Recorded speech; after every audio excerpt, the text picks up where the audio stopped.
સ્વચ્છતા હી સેવા અંતર્ગત આજે 2 ઓક્ટોબરે ગાંધી જયંતિની હિંમતનગર ટાઉન હોલ ખાતે ઉજવણી કરવામાં આવી હતી। ધારાસભ્ય તેમજ સંસદ સભ્યની હાજરીમાં કાર્યક્રમ યોજાયો હતો। 5 જેટલા tractor door to door collection માટે ફાળવવામાં આવ્યા હતા। સ્વચ્છતા હી સેવા પખવાડિયા અંતર્ગત હિંમતનગર ટાઉન હોલ ખાતે ઉજવણી કરવામાં આવી હતી।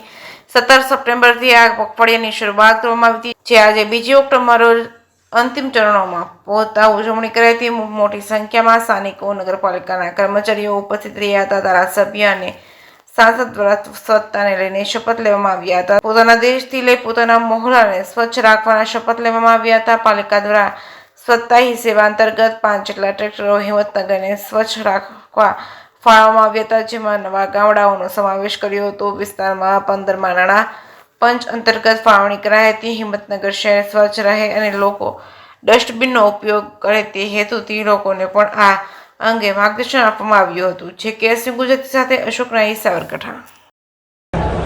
ઓકે બેન, શું કાર્યક્રમ હતો? ખાસ જે ટ્રેક્ટરનું વિતરણ કરવામાં આવ્યું છે આજે સ્વચ્છ ભારત મિશનની 10 વર્ષ પૂર્ણ થયા છે। મહાત્મા ગાંધીજી આપણા રાષ્ટ્રપિતાનું પણ જન્મ જયંતિ છે।